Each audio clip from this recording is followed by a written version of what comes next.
శ్రీ మహాగణాధిపతయే నమః. ఐం మహాసరస్వత్యే నమః. శ్రీ లలితాంబికాదేవియే నమః.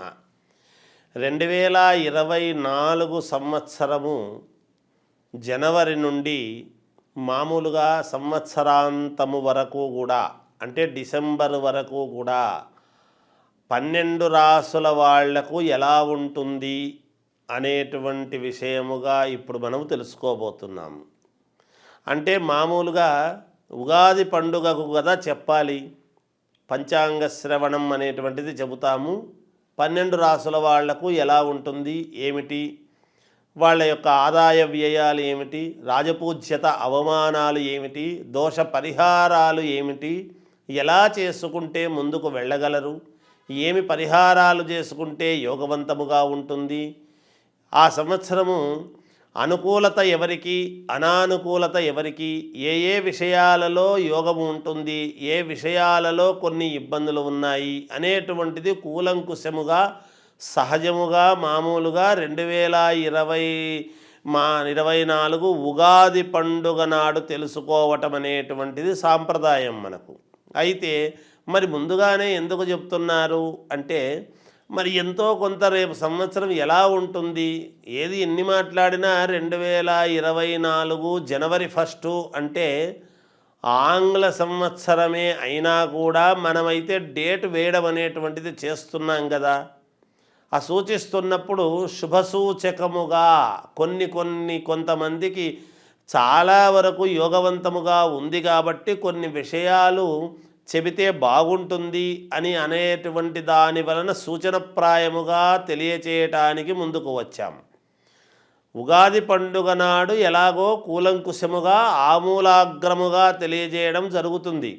కానీ అసలు ఓరల్గా ఎలా ఉంటుంది, రేపు సంవత్సరం ఎలా ఉంటుందో ఏమో అనేటువంటి ఆందోళన ఎటువంటిది లేకుండా ఉండటము కోసము ఈ 12 రాసుల వాళ్లకు కూడా ఎలా ఉంటుంది అనేటువంటి విషయముగా కొన్ని విషయాలు మనము చెప్పుకుందాం. అందులో భాగంగా ఇక 12 రాసుల వాళ్లకు ఎలా ఉంటుందో ఇప్పుడు మనము తెలియజేస్తాను, వినండి. సింహరాశి వాళ్లకు ఈ 2024 సంవత్సరం అంతా కూడా ఎలా ఉంటుంది అని అంటే మహాద్భుతముగా ఉంటుంది అని తెలియజేస్తూ ఉన్నాను. ఉగాది పండుగకు ఎలాగో ఇంకా చాలా ముఖ్యమైనటువంటి విషయాలన్నీ కూడా చెప్పబడతాయి మీకు. అంతవరకు మామూలుగా కొన్ని ముఖ్య విషయాలైతే మీకు చెప్పాలి కదా, జరుగుతూ ఉండేటువంటివి మరి అనే ఉద్దేశంతో చెప్పడం జరుగుతున్నది. సింహరాశి వాళ్లకు మీరు ఎంత తిరిగి సంపాదించుకుంటే అంత అన్నట్టుగా సంపాదించుకోగలుగుతారు. మీ సంతానానికి మంచి భవిష్యత్తు, మంచి యోగవంతమైనటువంటి దశగా మారబోతూ ఉన్నది ఈ సంవత్సరము. తప్పకుండా మీరు అందరి శ్రేయస్సు కోరి, అందరి మన్ననలు కోరి మీరు చేసేటువంటి పనులు సఫలీకృతమవుతాయి. మీ మాటకు విలువ పెరుగుతుంది, మీకు విలువ పెరుగుతుంది. మీరు ఏది చెప్పినా సరేలే అనేటువంటి విధానముగా మీకు విలువ పెరిగేటువంటి ఇదిగా ఉన్నది. తర్వాత మీరు ఎంతో ఆలోచన చేసి కానీ, ఎంతో ఒక అనుకూలము చేసి కానీ మీ యొక్క ఇది ఉండదు, మీ దూరదృష్టి. అందువలన మిమ్మల్ని అందరూ కూడా సదభిప్రాయంతో సరేలే అనుకుంటారు. గతములో మిమ్మల్ని దూషించి పక్కన ఉండేటువంటి వాళ్ళు తప్పకుండా ఈ సంవత్సరము మిమ్మల్ని ఆశ్రయించి మళ్ళీ మీ ద్వారా మీరు కొన్ని పనులు చేయించుకోవాలి అని మీ దగ్గరికి వస్తారు. మీరు గతాన్ని మర్చిపోయి అందరికీ సహకరించేటువంటి విధానముగా మీకు ఉంటుంది. కించిత్ మనఃక్లేశం అనేటువంటిది కూడా ఉంటుంది. అయినపోయిన వాళ్లతోనే చిన్నపాటి ఇబ్బందులు అనేటువంటివి కొంతవరకు ఉంటే ఉండవచ్చునుగాక, అంతకంటే వేరే ఇబ్బందులు అంటే ఏమీ లేవు. ఆరోగ్యపరంగా బ్రహ్మాండముగా ఉంటుంది మీకు. దీర్ఘకాలిక అనారోగ్యముతో బాధపడేటువంటి వాళ్ళు కూడా ఈ సంవత్సరము పూర్ణ ఆరోగ్యవంతులై యోగవంతముగా ఉండటానికి ప్రయత్నము చేస్తారు. తప్పకుండా అలాగే జరుగుతుంది గాక. మీ వలన 10 మందికి సహకరించి మీ యొక్క సహకారముతో 10 మందికి ఉపాధి కల్పించేటువంటి విధానముగా మీరు ఉండబోతున్నారు. ఏది ఏమైనా విద్యార్థులకు చాలా యోగవంతముగా ఉన్నది. తర్వాత రాజకీయాలలో ఉండేటువంటి వాళ్లకు కూడా చాలా అంటే చాలా యోగవంతముగా ఉంది అని తెలియజేస్తూ జయోస్తు. అయ్యప్ప స్వాములు ఎంతో శ్రద్ధతో భక్తితో దీక్ష, అయ్యప్ప దీక్ష అనేటువంటిది ఒక దీక్ష తీసుకొని చాలా కఠోరమైనటువంటి దీక్షగా దాన్ని జాగ్రత్తగా చేస్తూ అయ్యప్ప స్వామి అనుగ్రహము పొందాలి అనేటువంటి భావనతో ప్రతి సంవత్సరము కూడా అయ్యప్ప మాల వేసుకునేటువంటిది చూస్తూ ఉన్నాం అందరము కూడా. కానీ రోజు రోజుకు అయ్యప్ప భక్తులు పెరుగుతున్నారు కానీ ఎక్కడా తగ్గడం లేదు. అది అయ్యప్ప స్వామి యొక్క గొప్పతనముగా భావించాలి.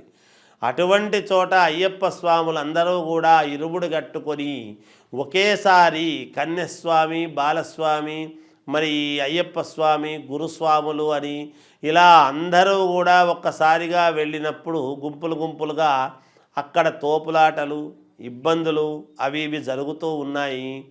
దీక్ష ఎలా అయితే తప్పకుండా చాలా శ్రద్ధగా చెయ్యాలి అని అనుకుంటున్నారో మీరందరూ కూడా అయ్యప్ప స్వాములందరూ కూడా జాగ్రత్తగా స్వామివారి దగ్గరికి వెళ్ళి అక్కడ స్వామివారికి ఇరుముడి మొక్కు అది తీర్చుకొని పంబానదిలో స్నానము అది చేసి స్వామివారి 18 మెట్లు ఎక్కి స్వామివారికి అభిషేకము, నెయ్యాభిషేకము చేసుకొని కన్నులారా స్వామిని దర్శించి ఆయన అనుగ్రహము పొంది అంతే సంతోషముగా యథావిధిగా ఇంటికి శ్రద్ధగా తిరిగి రావాలి అనేటువంటి కోరికతో అందరూ నెమ్మదిగా వెళ్ళండి. హడావిడి పడకుండా అయ్యప్ప స్వాములు తోటి అయ్యప్ప స్వాములు అని అక్కడ తోసుకోకుండా జాగ్రత్తగా ఒక క్రమశిక్షణతో ఒక పద్ధతి ప్రకారముగా అయ్యప్ప స్వాములు ఇప్పటికే చాలా